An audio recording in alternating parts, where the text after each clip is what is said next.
Sí, como siempre, muchas gracias por asistir a quienes están hoy día a la hora, un viernes en la tarde, con calor, quizás cansados, pero con información valiosa que se viene. Y en esta ocasión vamos a tratar sobre el patrimonio, como ya sabían. Dale nomás, Paul, por favor. Ya, bueno, antes de comenzar, como siempre, hacemos una pequeña introducción. CJ, abogados y contadores, o Cisterna Yupet Allende. Acá queremos ayudar a pequeños y medianos empresarios a desarrollar su negocio en orden, cuidar su patrimonio que acumula con su actividad. Y siempre decimos que el futuro tiene que ser el que tú decidas. No ser esclavo de tu empresa, sino que ésta trabaje para ti. Bueno, los socios que ya pasaron, pero son Paul, que está acá con nosotros, Jessica, que se encarga del área de contabilidad, y Pablo Cisterna, el contador jefe. Ahora sí, bueno, los servicios que me imagino que ya conocen la mayoría: asesoría, consultoría, contabilidad, derecho comercial tributario, derecho del trabajo, propiedad intelectual, familia y sucesorio. Y bueno, los invitamos a todos a seguir siempre en contacto. Estamos subiendo continuamente contenido en nuestra página web, novedades en el área noticias. Ustedes van a poder ir viendo cualquier noticia que nosotros vayamos compartiendo ahí en nuestra sección noticias sobre, bueno, desde los webinars que hacemos a cualquier otro tema contingente. Tenemos un LinkedIn también que vamos subiendo todo, un Instagram y un canal de YouTube que es más o menos nuevo. Tenemos más o menos como unos 2 meses que estamos ahí subiendo contenido audiovisual y que está súper interesante, así que todos invitados a suscribirse y a seguirnos en las redes para estar en mayor contacto con todos. Ahora también, antes de comenzar el webinar sobre cultivando el patrimonio, queremos invitarlos a contestar una encuesta una vez finalizado el evento, que les va a llegar a su mail. Si es que no se inscribieron al evento, no les va a llegar, entonces yo se los voy a dejar acá en el chat para que puedan contestar una brevísima encuesta. Y si la contestan, como siempre, van a tener un regalo. O sea, 2 regalos en esta ocasión. Uno que es un resumen de lo que se conversó acá, de lo más importante que se conversó acá.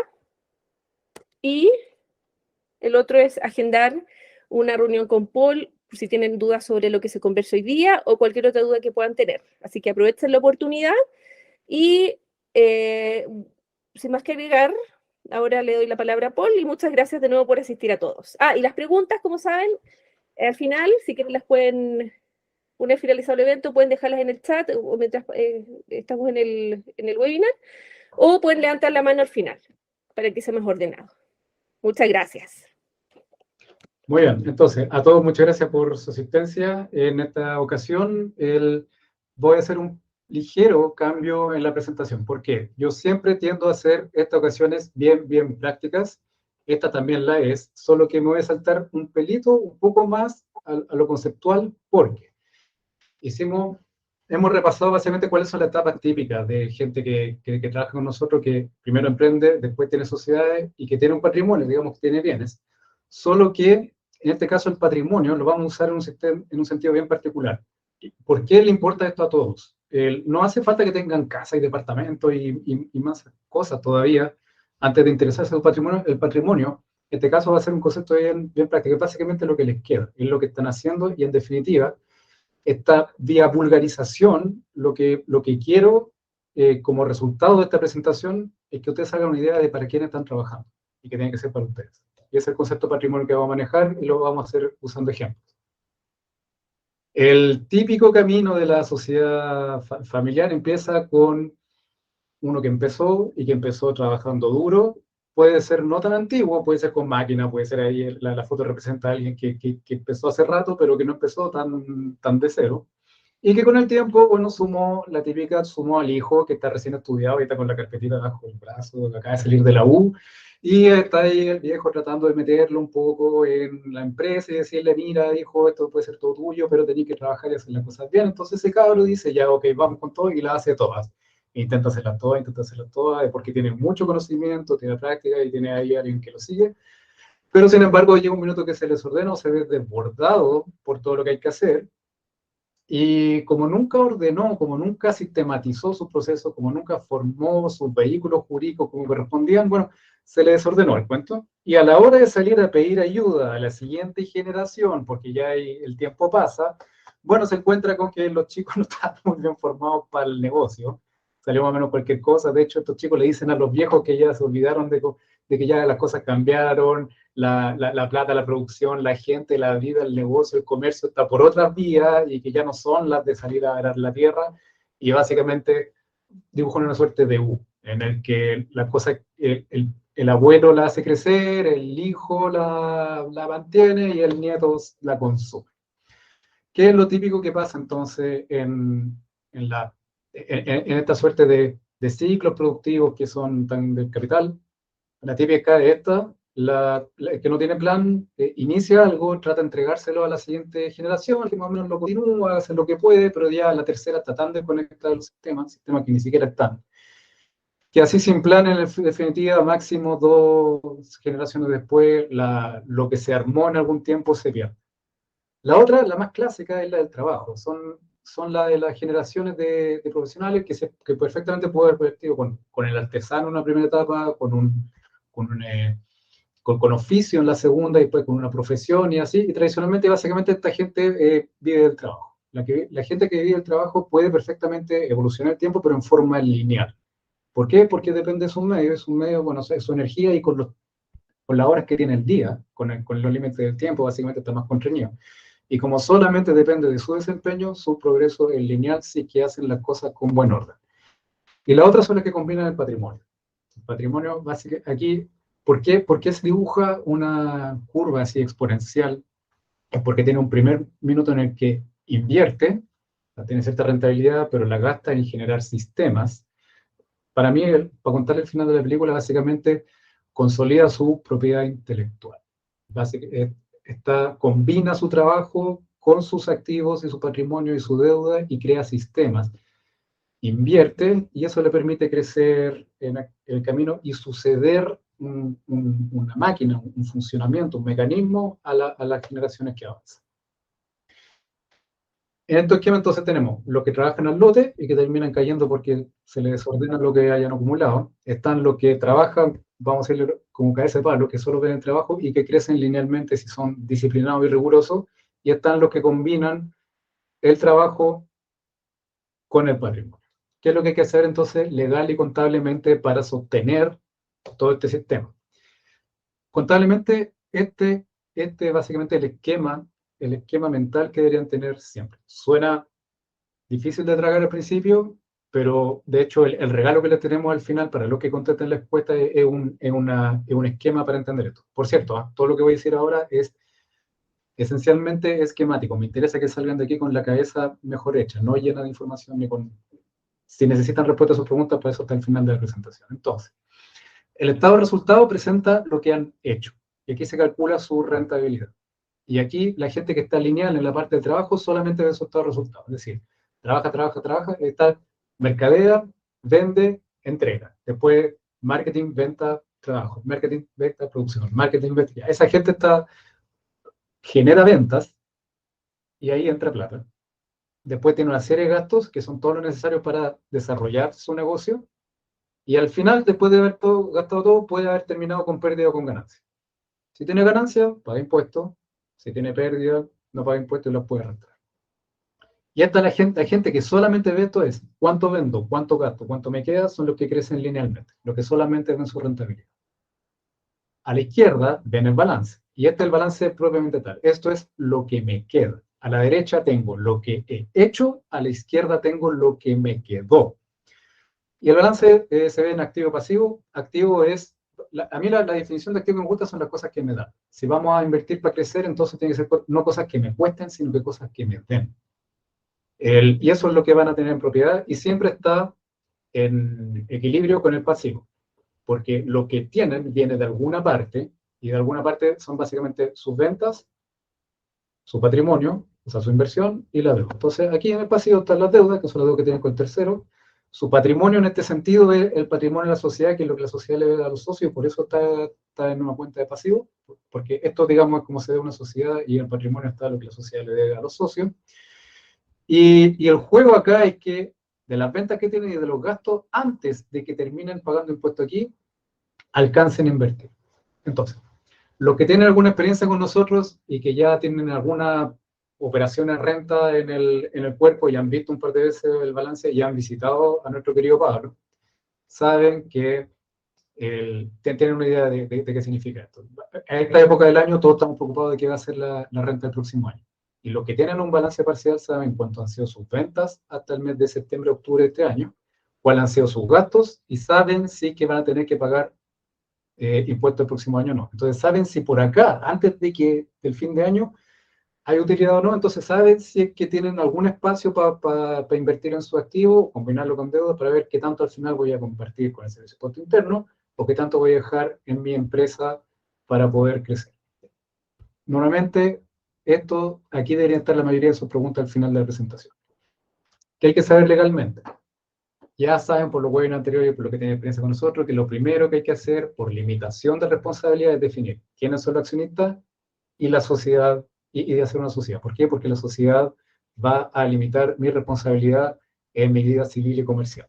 Y esta sociedad va a tener a su turno, entonces, una contabilidad completa y va a tener ahí adentro su estado de resultado, que es el desempeño de todo su giro social, y después lo que les va quedando en el activo y en el pasivo.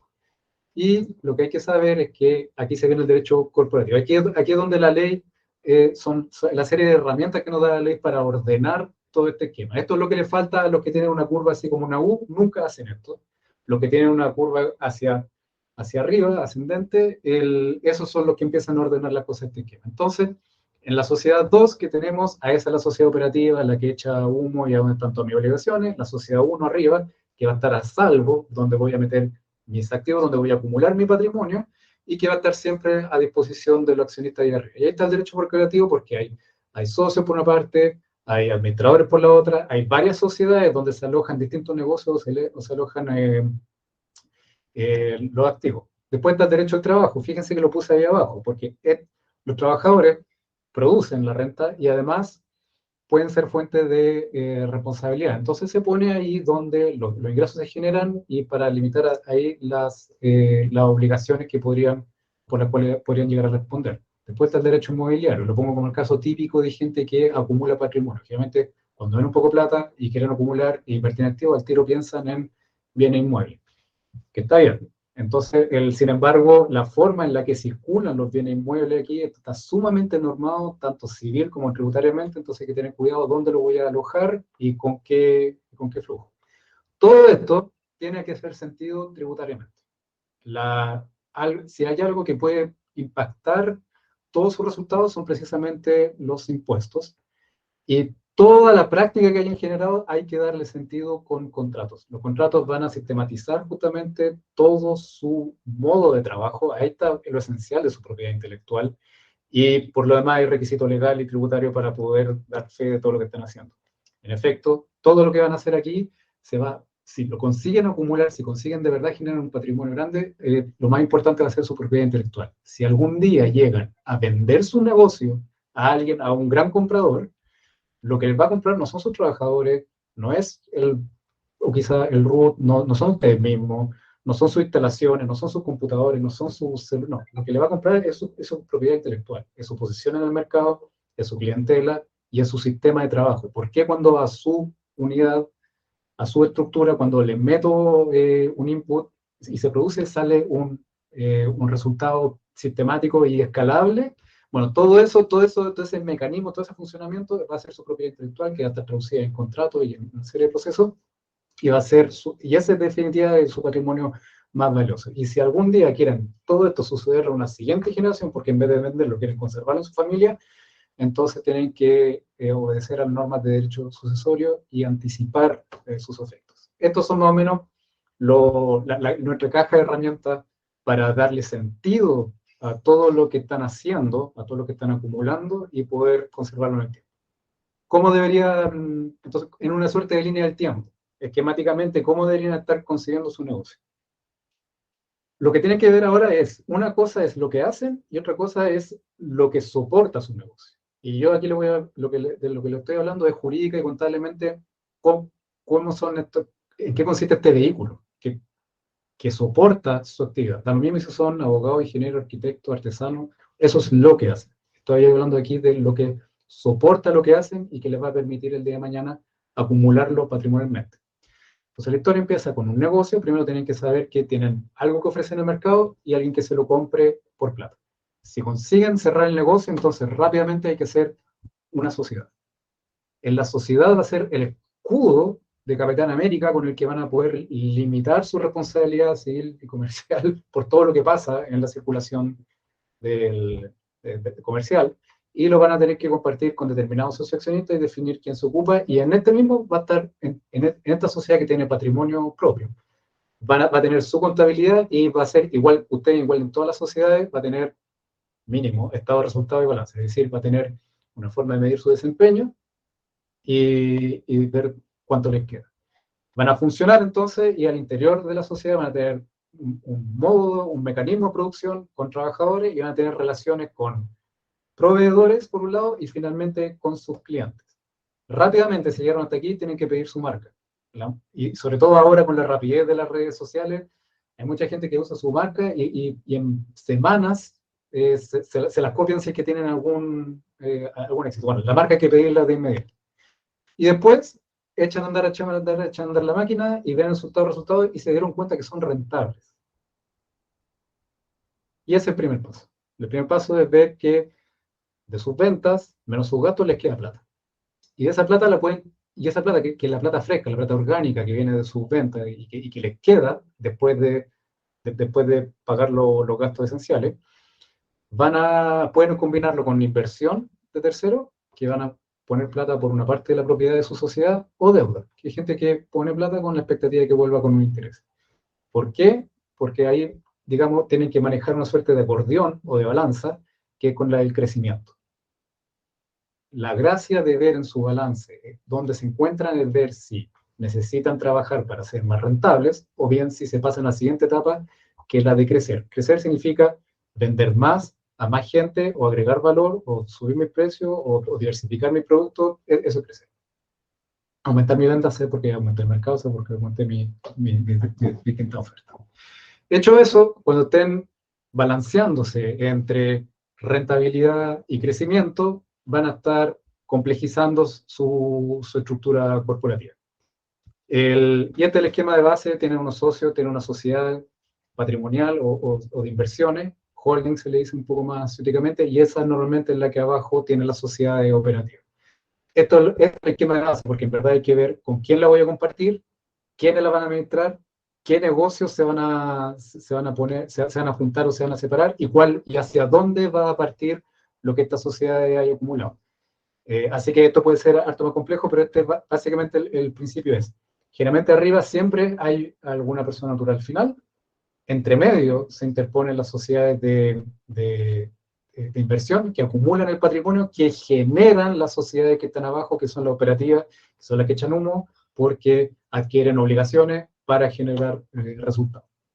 Entonces, volvemos a este esquema y cómo funciona. Básicamente es el mensaje de base. Esto es lo que quiero que enseñen. Después podemos ver los detalles, pero si quieren crecer, tienen que conocer, tienen que ir a visitar a Pablo, tienen que pedirle un balance, tienen que verlo con él y mentalmente tienen que estar programados para entender que tienen que pasarse desde el estado de resultado hacia el balance, es decir, desde lo que significa vivir de su trabajo hacia combinarlo con su patrimonio para apalancar básicamente el alcance de su potencia. Con todo, no significa que se tienen que llenar de sociedades, que tienen que llenarse de sistemas SAP o de auditores, no. Consérvelo simple, sepan primero dónde están parados. Sepan, con un balance parcial, por ejemplo, sepan dónde están parados el día de hoy, de dónde vienen, hagan seguimiento a sus números, los de base. Después sepan con quién se van a juntar, a quién le van a vender, por tanto, cuántas sociedades van a necesitar, y después no se llenen de recursos, sino que definan claramente con la compañía de un profesional competente, nuestra oficina, por ejemplo, qué es lo que les sirve, y una vez que le haga sentido a ustedes, entonces lo implementan y van por eso. Como bono, entonces, les vamos a pedir, por favor, nosotros nos encanta, nos sirve mucho la respuesta a la encuesta que les vamos a ver y que les va a llegar automáticamente a su mail. Al final de las preguntas, lo primero que tienen que hacer es ir a esa encuesta, contestarla, enviarnos sus comentarios y van a recibir dos cosas. Primero, un esquema sintético, que es un diagrama, que justamente va a explicar esto del balance, por dónde, cuál es el flujo, digamos, de la riqueza, que para efectos del esquema les va a servir para entender hacia dónde tienen que orientar su actividad. Y como segunda cosa, además de recibir ese documento, van a poder agendar conmigo una reunión complementaria para poder revisar su situación y puedan de una buena vez saber para quién trabajan, que debe ser siempre, en primer lugar, para ustedes, para su sociedad, para sus intereses y para lo que lo van a suceder. Muchas gracias por su asistencia y estoy ansioso por escuchar sus preguntas.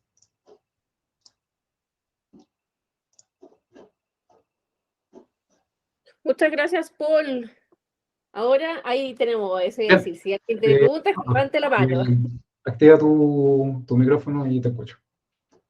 ¿Me escuchan o no? No sé, Hola. Hola, buenas tardes a todos. Paul, primero, Isabel, muchas gracias por la presentación.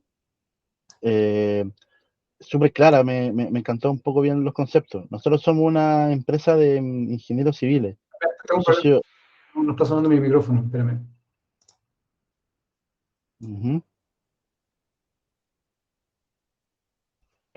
Si podemos esperar unos minutos, que hubo una falla. Sí, tranquilo. ¿Pueden escribirme la pregunta mientras tanto? Parece que no escucha nadie, Paul. Tengo un problema con el audio, no escucho nada. A ver si me saco esta cuestión. Dame un segundo.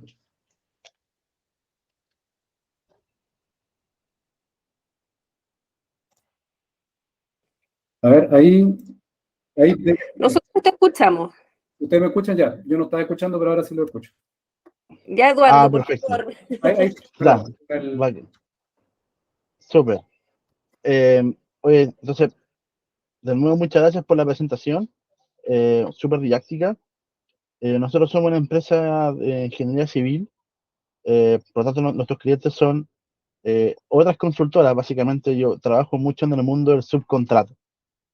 Y respecto a lo que tú señalabas de cómo uno crece, me hizo mucho sentido este crecimiento lineal que tú planteas. Nosotros todavía no hemos trabajado mucho con el concepto del patrimonio. Y en verdad es porque cuando empezamos muy jóvenes, empezamos como con inexperiencia.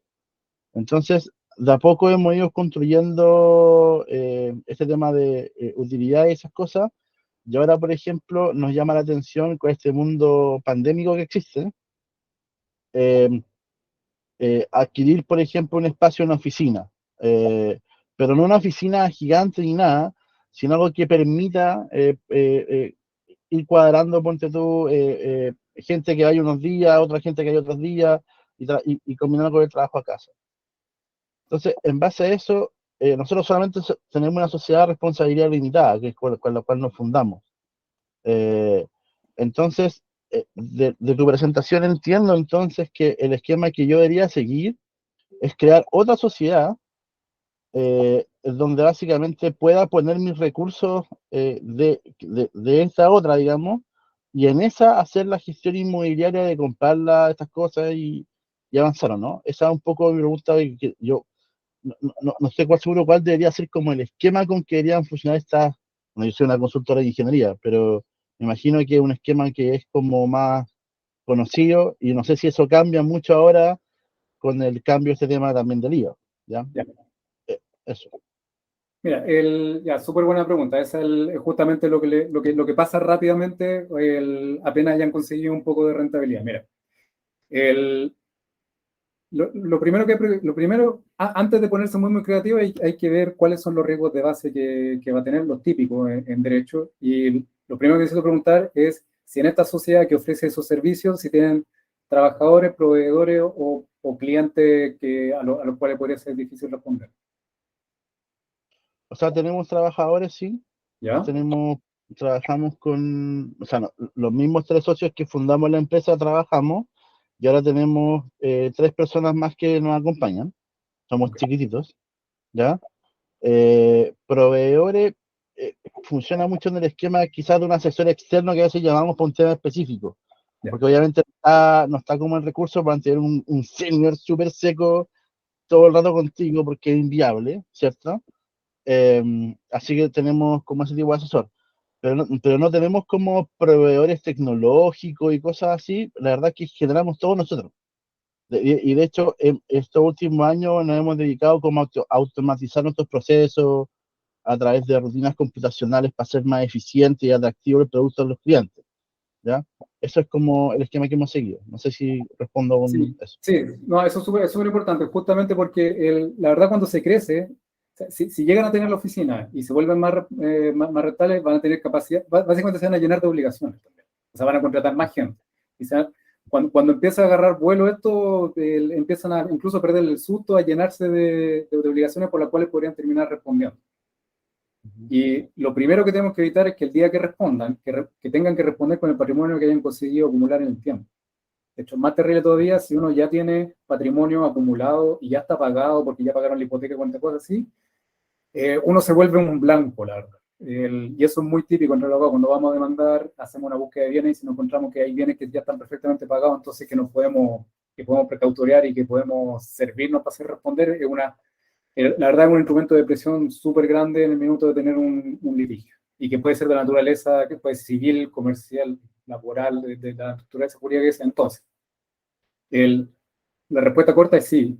Si están acumulando aquí y hay con qué invertir y van a empezar a acumular entonces, en este caso, activos fijos que van a ser más rentables y van a permitir hacer crecer la empresa, entonces nuevamente sí, hay que hacer migrar esos fondos a otra sociedad y esa sociedad sea la que se ponga a acumular. Entonces van a tener en una sociedad ahí donde las cosas se acumulan en paz y otra donde seguimos adquiriendo obligaciones para generar resultados y eventualmente responder si que algo sale mal, esperemos que no.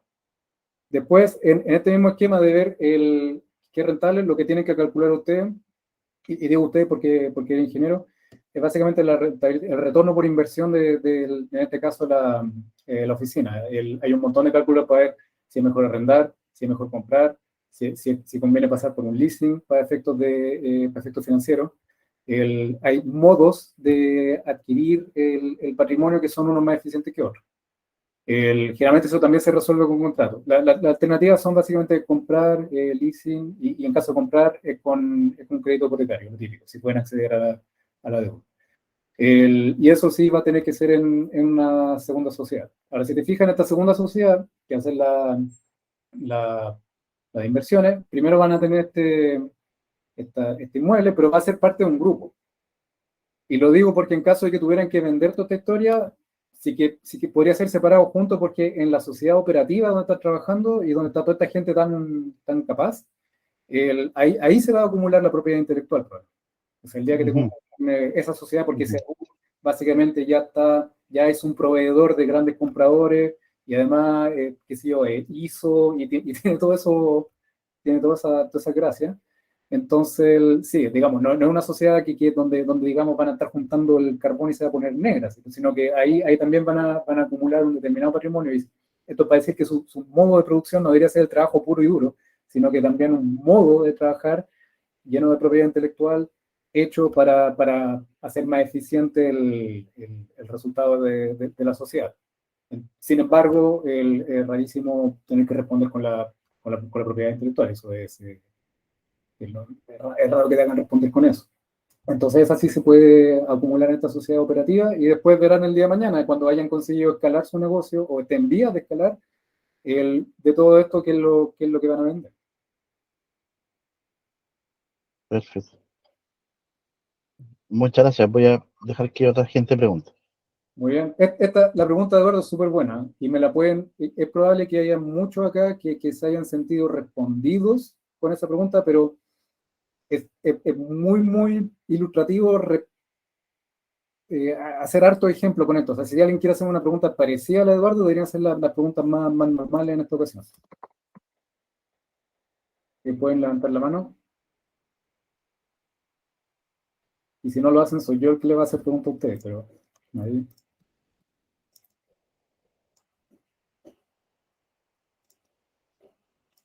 Le voy a hacer preguntas yo. De hecho, estoy yendo a buscar el sea, documento que le voy a... Yo estoy listo con mis preguntas, pero no sé, me da hasta blanca preguntar yo solo, así que... No, dale, Pero, dale. Aquí el que primero levanta la mano tiene toda la ventaja. lo que me faltó el comentario anterior que hiciste también fue, y que hicieron un webinar súper bueno de la vez pasada con el tema del IVA, ¿cierto? Que cómo esto iba a cambiar estas cosas. Entonces, ¿qué riesgos ves tú de ese cambio con de esta segunda sociedad que acumula patrimonio? ¿Qué figura debería tener esa sociedad pensando un poco en esto que viene del cambio de IVA? ¿Tiene alguna precaución extra en ese caso? Sí, bravo. Súper bien, Eduardo. Voy a aprovechar justamente para ponerme un poco más puntual. ¿Se ve el documento en la pantalla? ¿Se ve? Todo bien. Sí. Ya, mira. Este es el documento al final que les vamos a entregar. ¿Eh? Lo que tienen que saber de acá, fíjense bien, ¿por qué es tan importante la curva que les mostré al principio? Esta columna es el estado de resultados. Esto es lo que hacen, esto es su trabajo. Usted, aquí la mayoría vive de su actividad, de su trabajo. Tiene que levantarse en la mañana para generar ingresos. Entonces, la primera columna que le interesa es el estado de resultados, entonces generan ventas, tienen gastos y tienen resultados. Fíjense que de las ventas que tienen, van a pagar IVA, y del resultado que generen podrían terminar pagando renta. Esto es para decirles que primero los impuestos más graves, los más pesados, el IVA y la renta, graban primero el trabajo. Y los impuestos más chiquititos están del otro lado, como el timbre de estampilla o las contribuciones, que son marginales al lado. Entonces, ahora sí, a la pregunta de Eduardo Rubio, ¿qué significa que nos recarguen con IVA? Significa que el legislador tributario sigue haciendo lo que solo sabe hacer, que es grabar el consumo, el trabajo y los bienes raíces. Entonces, ¿qué significa que nos van a...? Primero significa que el fisco nos mandó a trabajar más caro. Entonces, nos puso una ley, que es la ley de los IVA en los servicios, y lo que hizo exactamente fue pescar los servicios y decir, por regla general, están todos afectados. Y solo salvo algunas excepciones, tienen derecho a permanecer exentos. Entonces, ¿qué significa? En el caso del IVA en los servicios, ahora, por ejemplo, tuve que atender a un colega y le dije lo siguiente. Tenemos una matrix y en su caso yo atiendo gente final, trabajadores, entonces no son contribuyentes ya, no están en el sitio. Sin embargo, tengo un solo cliente grande que es con IVA. Básicamente le pescaron el negocio y lo transformaron al IVA. Le dijeron, manda, ahora recárgale a todos sus trabajadores el IVA a todas las indemnizaciones que sí conseguís pagar. Entonces dejaron una ventanita ahí el legislador, que es la sociedad de profesionales. Y en este caso a mi colega, mi querido, que no, compañero Lula, que lo quiero harto, lo que vamos a hacer es justamente hacer una sociedad de profesionales solamente para poder conservar sus condiciones de trabajo. Entonces digamos, de un plumazo hecho en febrero de este año, lo obliga a él a tener una segunda sociedad. Entonces, la misma SPA de siempre, para poder seguir con ese cliente que está afecto a IVA y una segunda sociedad solamente para no tener que recargarle el IVA, legalmente, por supuesto, a su cliente. Ahí hay un claro ejemplo. En el caso del IVA de los servicios, hemos visto cuáles eran los criterios por los que hay que decidir, y en caso que uno no quedara dentro de las excepciones generales, entonces, sí, y particularmente la gente que trabaja, los profesionales, tienen que salir a hacerse una sociedad adicional para poder permanecer exentos y que además tiene otro efecto, porque también por problemas de IVA vamos a hacer un webinar específicamente de IVA en diciembre, ¿eh? Así que no hace falta que nos gastemos en esta ocasión sobre el IVA, pero lo que no quieren es combinar afecto y exento en una misma sociedad, porque eso les desarma, les cuesta crédito fiscal, y además ahora con la ley de IVA en los servicios sencillamente no se puede. Entonces, claro, el asunto del IVA de los servicios es un claro ejemplo cuando la ley básicamente te pone la necesidad de sumar una sociedad, sumar por tanto una contabilidad y básicamente llenarse una fila de profesionales detrás de uno solamente para poder seguir trabajando en paz. Y disculpa, aquí hay un tema que también tú lo tocaste, yo ahí no sé cómo se entrelaza, pero una de las cosas de los patrimonios, tú hablaste mucho del tema intelectual, ¿cierto? Tú vas generando propiedad intelectual en la medida que tú vas creciendo, ¿no? O sea, por ejemplo, yo en mi caso, esta automatización de procesos que hago, que son a través de, nos leemos muchos papers, condensamos conocimiento, hacemos rutinas y que hacen cosas que son las que me piden, ¿cierto? El mercado. Esa es mi propiedad intelectual, yo la interpreto así, ¿cierto? Muy bien. Claro. Y tú decías algo importante, que tú grababas tu marca, la medida que vas creciendo. Nosotros nos inscribimos nuestra marca el día tema 1 que hicimos en la sociedad, el nombre y todo, como que al tiro el INAPI, al tiro, cosa que no teníamos ningún problema. Eh, pero también me surgió la duda, ¿cómo tú vas valorando esa propiedad intelectual en el tiempo?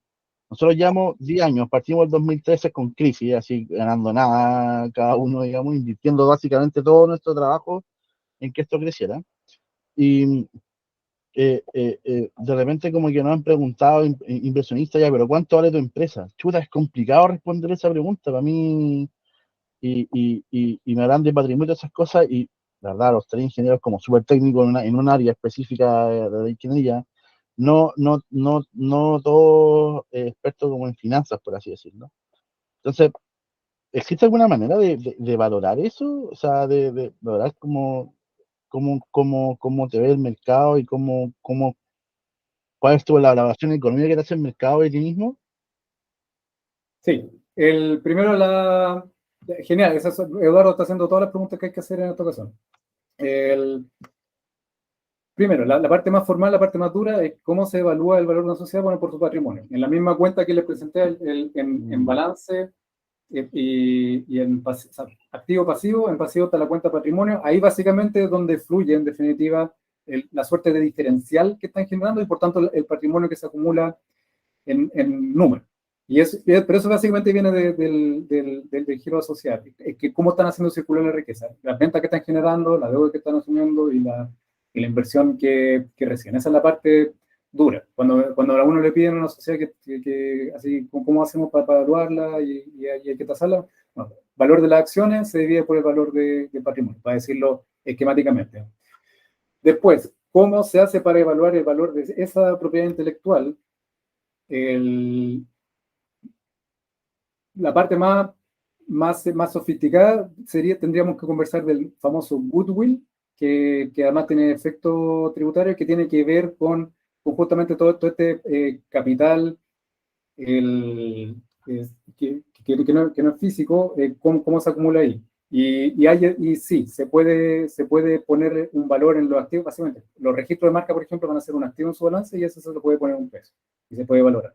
Y ese valor tiene, para bien y para mal, tiene efecto tributario también. Ahora, eso es lo que va a aparecer en el balance. Otra cosa es en el mercado cuánto la va a vender. Y ahí es donde aparece la cuestión de goodwill, porque al momento de vender, básicamente por efecto de la renta, se tributa sobre la base de una diferencia entre lo que me costó y a qué precio lo vendí. Y en el precio de costo uno puede poner el goodwill, de cuánto básicamente acumulé dentro de mi empresa y lo puedo aprovechar al minuto de vender. Es una forma muy esquemática de empezar. Pero, ¿cómo puedo formalmente decir cuánto vale? Bueno, la respuesta final es la del mercado. Entonces, pero eso es súper importante, Primero tiene que tener sus derechos de propiedad industrial e intelectual al día. Lo más fácil es la marca y el dominio porque uno va y la registra. Después está todo su esquema productivo y eso es propiedad intelectual, eso es derecho de autor. Y también se protegen y también se registran y para eso está el Departamento de Derecho Intelectual. Si quieren, la gracia de tener eso es que van a tener un registro con un número y que va a ser oficial y que puede ser un activo de la sociedad y que puede aparecer en el balance. Y ahí al minuto de transferirlo, me la venden a mí, por ejemplo, yo sé que estoy adquiriendo el activo propiamente tal en su forma de activo, que son los registros que están ahí en la administración pública. Y a eso sí se le puede poner, básicamente, el valor que va a estar en el balance es su valor de costo. Cuando uno tiene cuestión en el balance, todos esos números son básicamente todas las cargas que tiene, todo su costo de adquisición. Estoy hablando en términos muy esquemáticos, si nos vamos al detalle nos vamos a agarrar las mechas. Y después, entonces, ¿cómo hago para valorizarlo? Bueno, básicamente lo que van a hacer es evaluar un grande, por ejemplo, cómo esto genera genera riqueza y qué tanto lo puedo escalar, por ejemplo. Y entonces ahí le van a poner un precio de mercado y bueno, ahí verán con qué tan buenas palabras le hablan. Y entonces, si le hablan con muy buenas palabras, él tiene que saber que de ese precio, que al final es el precio que le van a poner las acciones de su sociedad, porque ahí está la propiedad de la sociedad que contiene todo esto, a ese precio le va a poder restar el costo que está representado por el valor que tienen las acciones, que es la fracción que le corresponde en el patrimonio de la sociedad, y esta cuenta pasiva. Es bien difícil que hayan entendido esto así tan sin dibujos, me gustan mucho los dibujitos, pero ahora para hacer linealmente primero tienen que consolidar, tienen que darle forma de activo a su propiedad intelectual e industrial. Lo más fácil, y bien hecho ahí, Eduardo, al tiro pedir la marca, al tiro pedir el dominio, eso de inmediato. De hecho, en mi oficina ya la tenemos. CJA, ya yo estoy tramitando en el imagen. Y eso tiene que estar pedido. Eso es propiedad industrial y es fácil. Lo que son, en tu caso, Eduardo, que está en las invenciones, está un poco más lejos, piensa también en las patentes. Si tiene una invención de cierto nivel inventivo, y puede que las patentes también te interesen. Eso es propiedad industrial, hay más, pero eso es lo esencial. Y después la intelectual tiene que ver básicamente con los sistemas que están desarrollando al interior. Todo su esquema de contrato, todos los conocimientos, todo ese contenido que de repente lo meten en un NDA y que quieren proteger, normalmente deberían tenerlo registrado en el DDI, que es lo mismo que una notaría. Pero para que les dé fecha cierta y seguridad de que desde tal época ustedes representaron eso, y entonces eso, digamos, pueden decir desde cuándo les corresponde a ustedes esa creación. Y después todo eso van a ser numeritos y que todos los costos los asumió la sociedad y van a aparecer en el balance, y el número que le hayan puesto en el balance, para todos los efectos tributarios, para bien y para mal, va a importar. Para el efecto de vender, que es el ejemplo típico, los números que aparecen ahí van a impactar en el valor del patrimonio y básicamente va a ser más caro el costo de adquisición de su acción. También puede ser en contra, también significa que les va a subir el valor de la patente, o sea, en caso de sucederlo, también el valor de la sociedad va a ser más alto, entonces eventualmente más alto el impuesto de la herencia, para todos los efectos, bueno y malo. Pero digamos, en esos numeritos van a decir ya, ahí aparece el valor, entonces esta cuestión me costó 100 y si lo vendo a 1000, entonces tributo sobre 1900. Perfecto, wow, que hay de información. Es un montón. Pero sí, Este es un buen caso en el cual podrían estar agendando conmigo para ver precisamente cuál es su caso, cómo proteger todo ese patrimonio y en definitiva tener la seguridad de que todo lo que están trabajando lo están acumulando en alguna parte y que les vaya a terminar sirviendo para ustedes y que no parta en el aire o que se lo roben. me llevo muchos conceptos, así que vale, muchas gracias. Ahí Eduardo apretó un montón de botones. Sobre eso estoy seguro que me pueden hacer preguntas. Alguien se le tuvo que haber despertado con algo. Si no, pónganme en el chat, pongan 1 o 0. 1, lo que por primera vez se enfrentaron a este concepto de lo que hago y lo que tengo. Estado, resultado, patrimonio. Cuánto trabajo y cuánto me queda. Ese esquema. Pongan 1 si es la primera vez que escuchan hablar de eso, pongan 0. Perdón, pongan 1 si es que ya lo conocían, pongan 0 si es que es la primera vez que lo escuchan.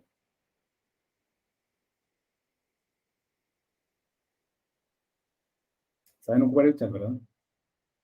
En la esquinita.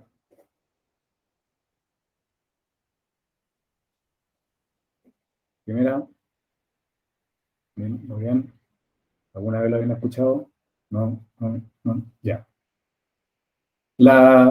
Es súper importante para los que nunca lo han escuchado, bien, esto es canónico, ¿eh? Esto es desde Luca Pacioli y los Medici en Florencia en el siglo XV, esto ya como 600 años, no. Nada de lo que dije, lo único que hice fue vulgarizarlo un poco, pero nada de lo que dije se me ocurrió a mí, esto es canónico.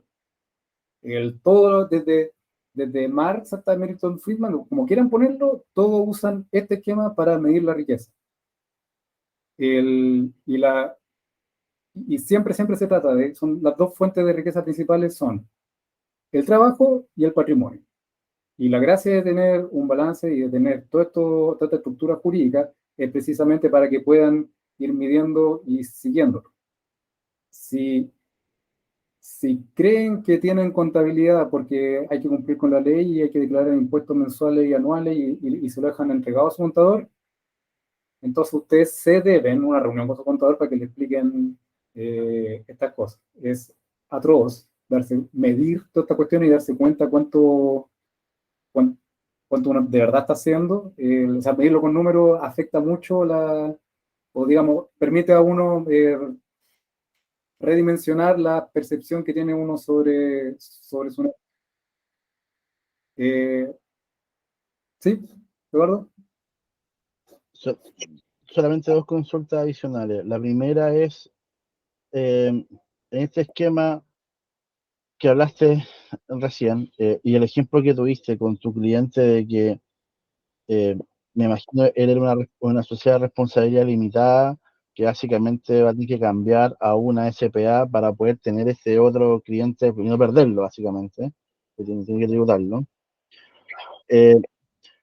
Nosotros hemos pensado, estamos como todavía en indecisión de decir, chuta, no hacemos esto de que tenemos que cobrar con IVA, porque igual somos limitados desde 2013, ¿cierto? Y en verdad, porque a toda la gente que le vendemos eventualmente también le puede cobrar IVA a otras personas. Pero realmente con el Estado no es así, porque a veces le trabajamos al Estado y el Estado creo que tú puedes facturar exento, me parece. Y la otra vez yo pensaba, bueno, está este esquema de las SPA, ¿cierto? Las sociedades profesionales, ¿sí? Pero ¿cómo tú haces para que el mercado te mire, no sé cómo decirlo, pero con la misma capacidad intelectual con la sociedad que viene? Por ejemplo, yo tengo un nombre, mi sociedad se llama Sociedad A, ¿cierto? Y creo la sociedad SPA B, ¿cierto? Pero yo quiero que B, ¿cierto? Usufructe básicamente de todo este valor intelectual, comercial que tiene A, y no tenga que remar de cero, ¿cachai? Para poder gestionar o para poder de alguna hacerse con un nombre, porque a nosotros nos costó mucho tener nuestro nombre y ser reconocidos por algo. Entonces, que lata tener que cambiarme una sociedad B y remar todo eso de cero. Entonces, ¿eso es factible? Sí, mira, eso es típico para los que trabajan con grandes proveedores, porque los grandes proveedores hay que pasar por todo un procedimiento para hacerse reconocido y habilitarse uno para vender a esa gente, y ahí es cuando el root de la sociedad empieza a valer mucho. Porque claro, cuando uno le dice a alguien, ya, entonces esto es otra sociedad, pero el root va a estar recién hecho, está todo virgen, nadie lo conoce, y tengo que comerme todo el verde de nuevo para poder venderle a alguien que supone que ya me conoce. Entonces ahí sí, es verdad que esa sociedad vale harto y hay que conservarla. Ahora, ojo, en el ejemplo que di, para ser sociedad de profesional y permanecer exento hay que ser una limitada. En el ejemplo pero sin embargo el ejemplo era bueno porque era una SPA.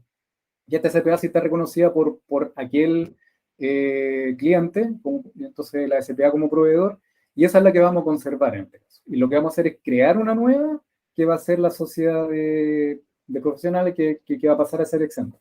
Y ahora, eso generalmente no debería presentar tanto problema, porque a la gente a la que uno le factura exento, rara vez son grandes clientes. Ahora, para el caso del Estado. Para el caso del Estado hay una excepción, naturalmente, esa es la regla, ¿no? Y es los contratos que tengan, los contratos que están celebrados, básicamente las licitaciones adjudicadas o las compras directas que ya están, que tengan a más tardar fecha 31 de diciembre de este año, pueden permanecer exentos el próximo. Pero esos contratos. Y también los proveedores que son necesarios para cumplir el servicio que se encuentra en ese contrato. Ahora, si algún día hay que rendirle cuenta al servicio de impuesto interno de quiénes son, o sea, el servicio te puede impugnar y después hay que ver cuáles son los necesarios, porque si hay uno que no lo es, al final lo que van a hacer es impugnar tu factura y te van a decir solo el IVA. Y ojo, eso es provisorio.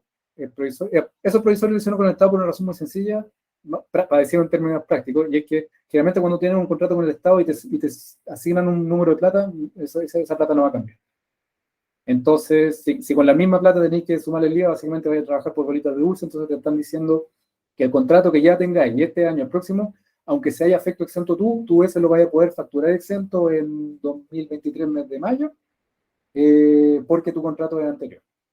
Pero por los nuevos contratos que sean de a partir del 1 de enero del próximo año, aunque sean con el Estado, lo que depende no es el Estado, lo que depende es el proveedor del servicio.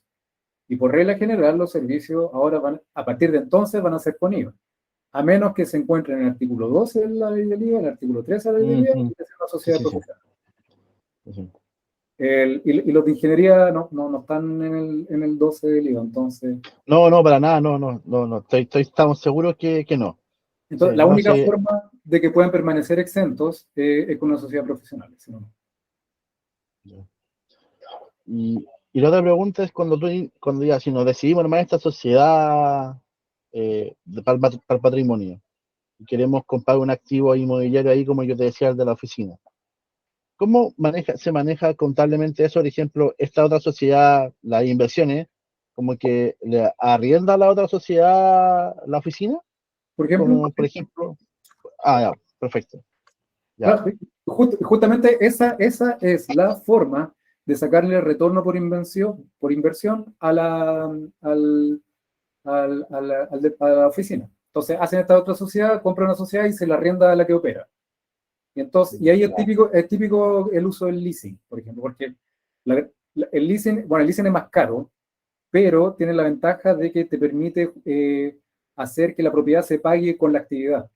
O sea, esta sociedad tiene una actividad, paga arriendo de 900 a la sociedad que está comprando esta cuestión por leasing también a 900 y se paga solo con la pura actividad. Ahora, si la actividad llega a fallar, porque de eso viven esos 200, bueno, entonces, y de repente no pueden pagar el leasing, la gracia es que el leasing se lo pueden sacar de encima, se acabó, lo que pagaron, lo pagaron como arriendo nomás, y no llegaron a puerto. O bien, llegan a puerto y lo terminan comprando con la última cuota. Súper. ¿Ustedes asesoran esto? Sí, claro. Y en el ejemplo del leasing también tiene esa facilidad de que como uno no es dueño del leasing en el camino, sino hasta el final, entonces en esa alternativa no es necesario hacerse al tiro de la otra sociedad. Puede ser la misma sociedad, la operativa, la que esté pagando el leasing de la propiedad. Da lo mismo que le pase algo porque como no es dueña, entonces no puede responder con esa propiedad. Entonces la misma sociedad, adentro de la sociedad, puede estar... esto cambió por la ley tributaria, pero... por la ley de renta, pero la misma sociedad que tiene operaciones puede estar adquiriendo por leasing la propiedad y la última cuota, esa sí la manda una sociedad de inversión. Porque ahí pasan a ser propietarios. Entonces ahí la mandan a otra parte porque ahora está pagada y no quieren terminar respondiendo con eso. ¿Te fijas? Metí esa cuchara a propósito justamente para mostrarle cuánta atención tienen que ponerle a su patrimonio y a su trabajo. Su trabajo generalmente es fuente de obligación y por tanto de responsabilidad. Y es lo que los gasta. Y la forma de apalancar todas esas cuestiones y no ser básicamente esclavo de su actividad, sino que saber que están trabajando usted, es estar tomando estas decisiones de gestión que para decirle en buen chileno, les permite a ustedes saber para quién están trabajando en definitiva. Porque es muy fácil hacer todo el camino y al final haber trabajado por bola de uso, porque como tuve que responder y lo perdí, entonces le trabajé al otro, y no a usted. Ese es el principio, ¿no? No puedo vulgarizarlo más que eso. Todos los ejemplos que ha dado aquí Eduardo son justamente de gestión entre cuánto estoy trabajando, a dónde estoy acumulando y cómo hago que el patrimonio básicamente me ayude a mí, que es lo que hace que el patrimonio ayude al trabajo y el trabajo me ayuda a mí, y no al revés. Bien, queda un minuto. Entonces, yo me alegro mucho, sobre todo de la participación de Eduardo, que se la agradezco desde ya. Yo creo que todo el mundo puede ponerle gracias a Eduardo en el chat por las preguntas, porque compartió todas sus preguntas y les dio a todos los demás la oportunidad de compartir la respuesta. Le agradezco a todos también la asistencia. En esta ocasión, por favor, hagan de inmediato clic ahí en el link. Nosotros le vamos a agradecer lo que corresponde en esta encuesta, además de que le llega lo prometido, le hacemos un seguimiento no como los demás por haber mostrado interés y es definitivamente lo que nos ayuda a nosotros a entregar mejores ocasiones. Me interesa sobre todo saber si no hubo mucho mareo. En esta oportunidad me atreví a irme un poco más en los conceptos y no ser tan tan práctico. Todos sus comentarios los voy a recibir siempre muy bien y son los que voy implementando ocasión tras ocasión para que todo esto sea de provecho para ustedes, principalmente. Entonces, aprovecho de dejar anunciado, en diciembre vamos a hacer, a mediados de diciembre, un webinar específico sobre IVA, porque hay muchos que van a pasar a ser contribuyentes, entonces necesitan aprender cuál es el ABC ahí, cuál es el nuevo comportamiento que van a tener que adquirir con sus declaraciones mensuales.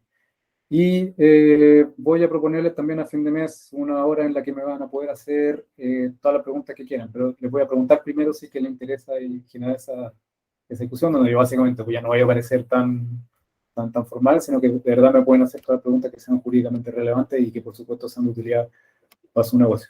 Eso es todo. Muchísimas gracias. Gracias Eduardo, gracias a todos los presentes, gracias Isabela, y nos vemos en la próxima ocasión. Y quedo atento a su respuesta en su